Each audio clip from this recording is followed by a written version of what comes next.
Hadirin yang dirahmati Allah Subhanahu wa taala, saya akan mengutip satu hadis yang diriwayatkan oleh Imam Al-Baihaqi dari sahabat Nabi yang bernama Abdullah bin Mas'ud.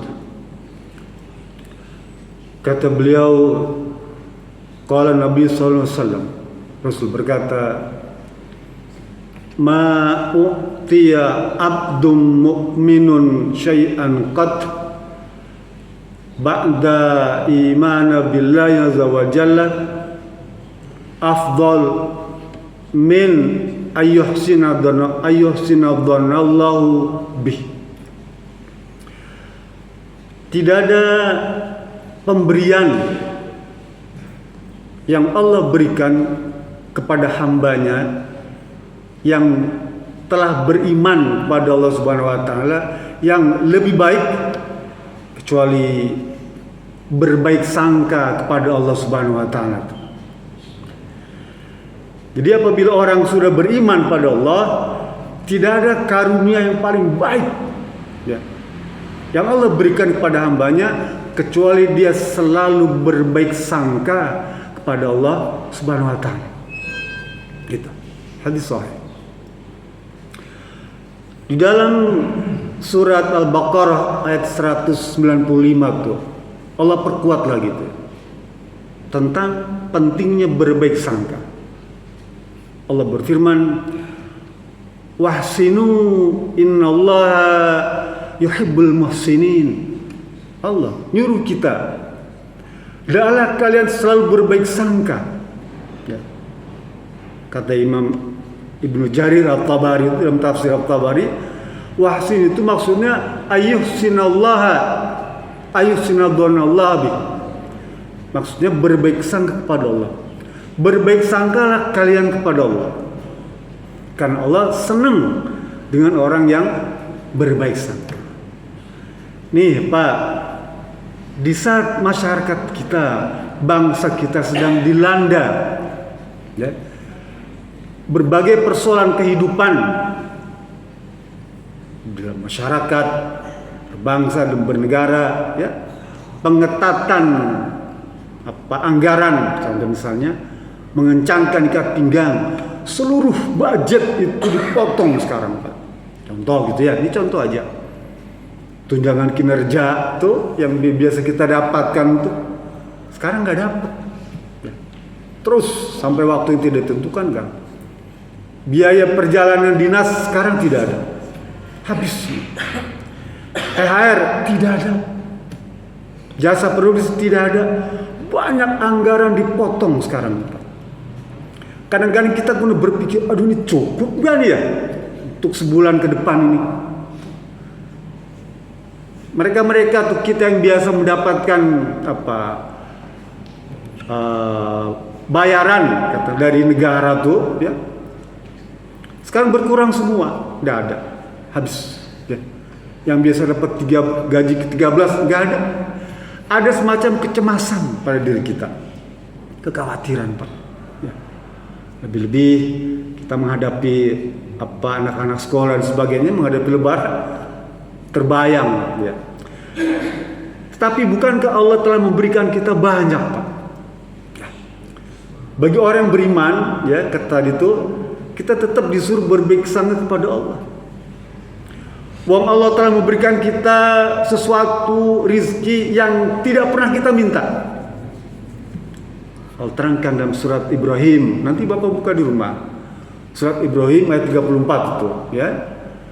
Wa atakum kulla ma fa'altumuhu ya. Kata Allah nih, bukankah aku telah memberikan kepadamu begitu banyak apa-apa yang tidak pernah kamu minta? Allah memberikan kita rizki ya, kita nggak pernah minta. Contoh tuh kita dalam kandungan tuh, janin tuh ya, pernahkah kita minta Allah, ya Rabb tolong berikan saya minuman makanan dalam kandungan ini? Tidak. Allah berikan saja itu melalui ibu kita tuh. Allah berikan selama 9 bulan tuh, Allah berikan rizki, kita tidak pernah minta. Waktu kita disusui 2 tahun tuh Pak, menyusui itu, apakah kita pernah minta pada Allah, ya Rabb tolong berikan pada susu? Enggak. Tapi Allah berikan lewat ibu kita. Bahkan kita kadang-kadang dipaksa tuh untuk mendapatkan rezeki itu. Kita dipaksa untuk menerima rezeki dari Allah. Pernah nggak kebayang gitu? Kita dipaksa oleh Allah untuk menerima rezeki. Kita tidak pernah minta. Masa anak-anak, ya, SD sampai SMA, mungkin sampai kuliah perguruan tinggi, kita pun tidak pernah minta rezeki pada Allah, tapi Allah berikan tuh, ya, berbagai macam sarana dari orang tua, dari saudara, dari beasiswa, Allah berikan semua. Kita tidak pernah minta, Pak. Allah berikan. Saking sayang Allah kepada kita. Kata Rasulullah, Allahu arhamu bi'abdihi min hadza liwaladiha.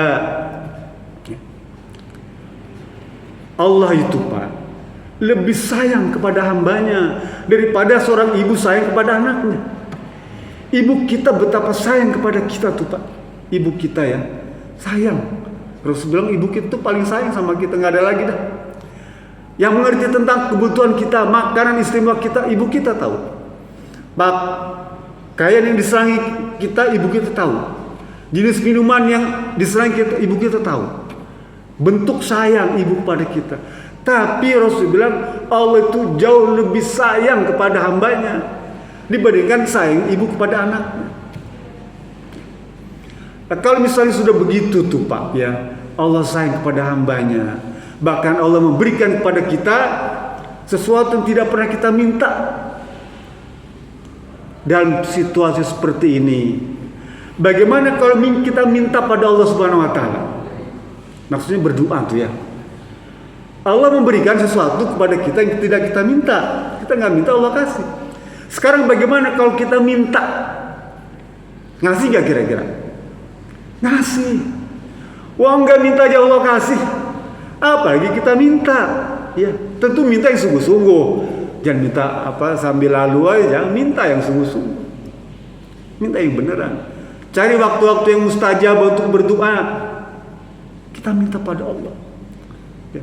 Pada sepertiga malam terakhir di antara azan dan qomat, ya. Waktu sujud, waktu ruku, waktu tahiyat akhir, itu waktu-waktu mustajab, minta. Mesti Allah kasih, tidak minta aja kita kasih. Ya. Kata Allah Subhanahu wa taala surat Al-Hijr. Tiba bab surat di rumah surat Al-Hijr ya. Buka ayat 36 tuh. Itu syaitan, Pak, iblis minta kepada Allah.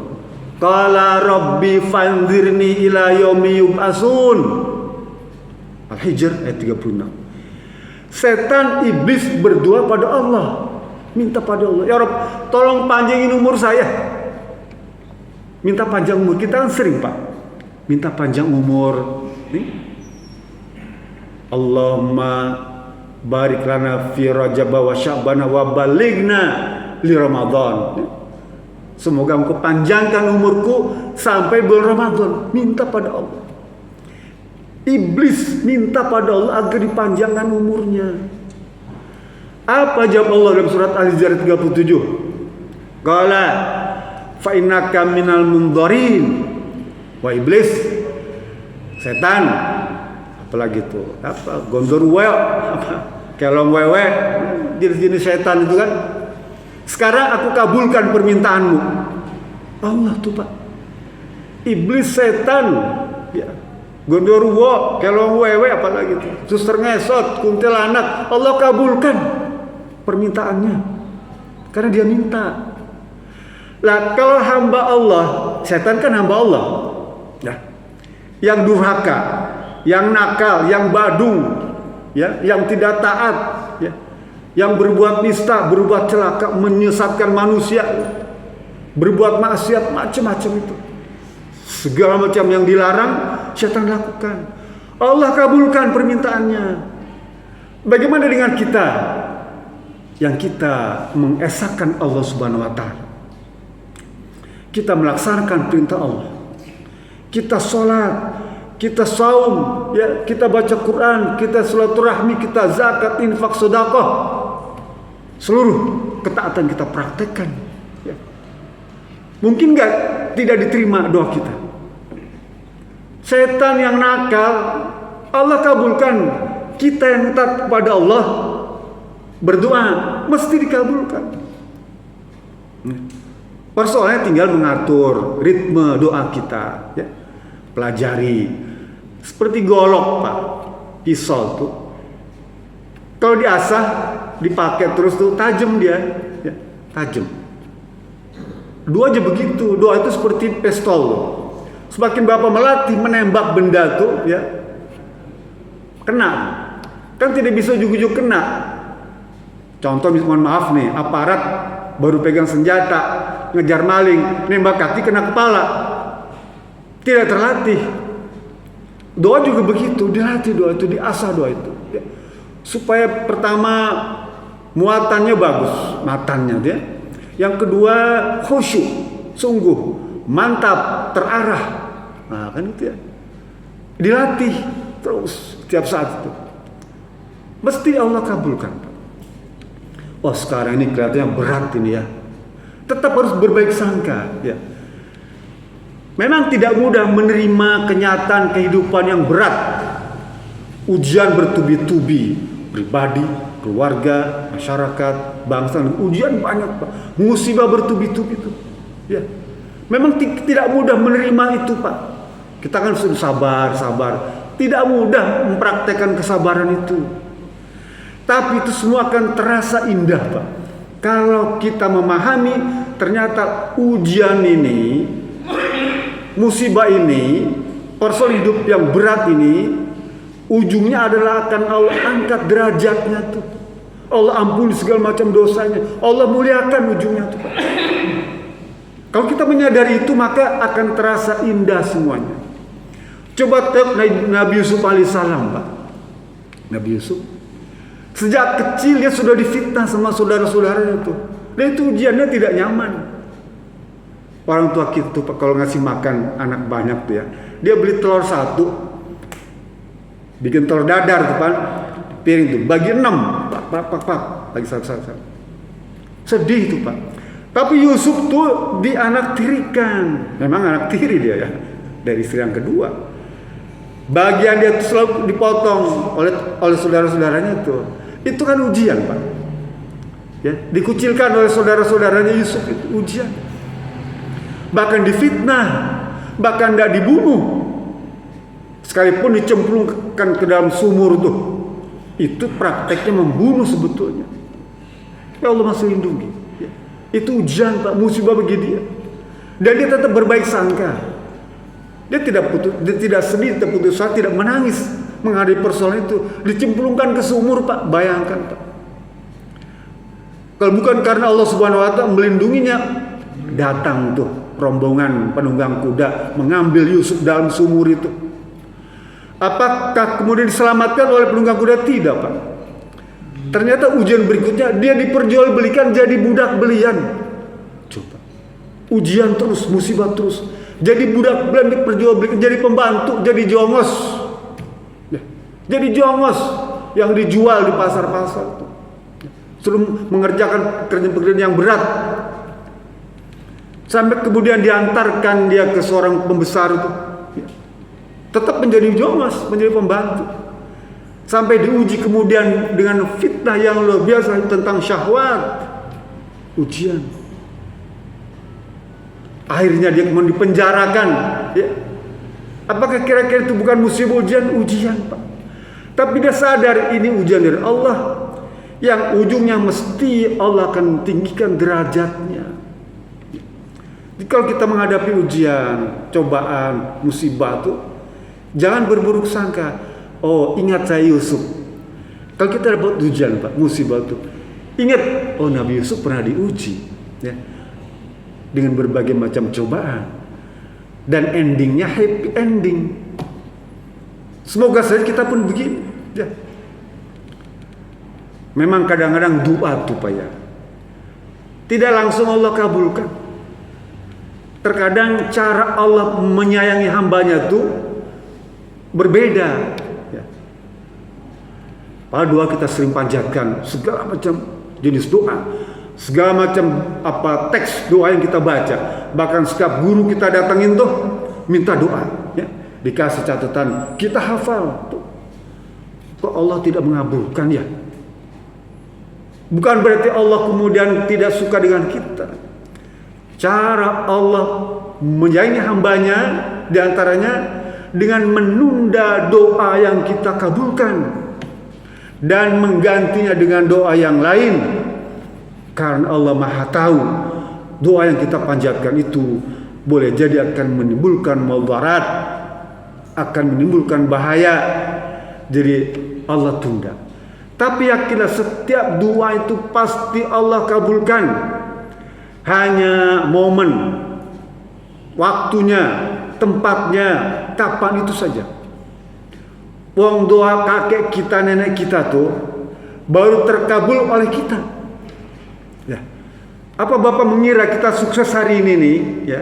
Bapak jadi pejabat di mana, ya? Di departemen, ya? Di BUMN, perusahaan swasta, ya. Jangan kira itu hanya karena usaha sendiri. Bukan.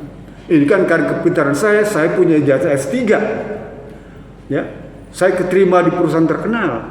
Saya jadi PNS, jadi ASN. Nah, bukan cuma itu, ya. Tapi ingat, itu salah satu diantaranya karena doa ayah ibu kita, doa kakek nenek kita, yang Allah kabulkan pada anak-anak dan cucu-cucunya. Ya.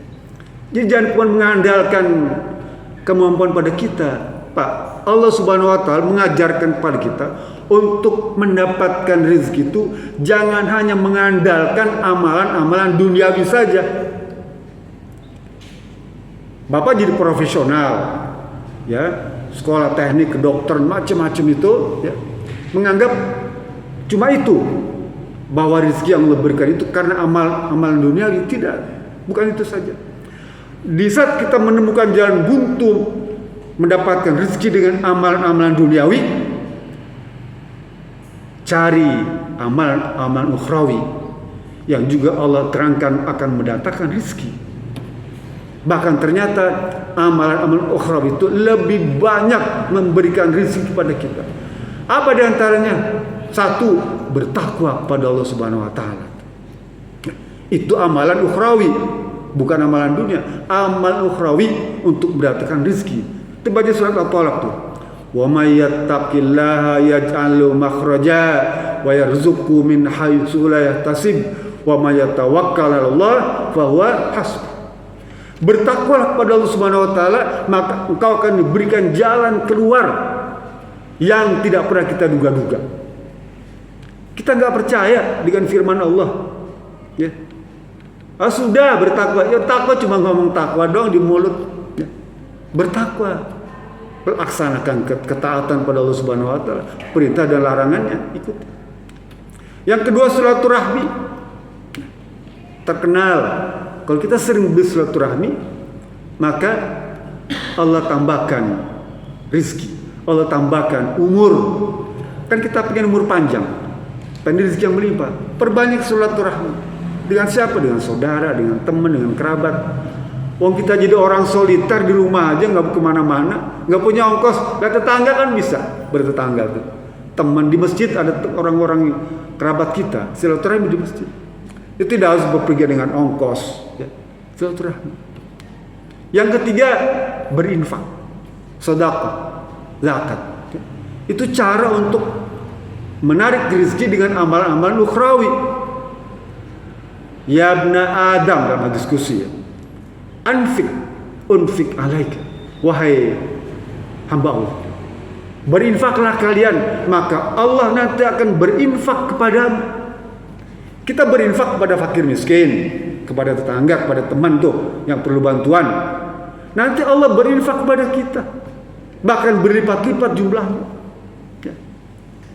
Tiga ini aja kalau kita praktekkan, Pak, wah luar biasa, Pak. Gak percaya? Praktekkan. Nanti kalau terbukti kasih tahu saya.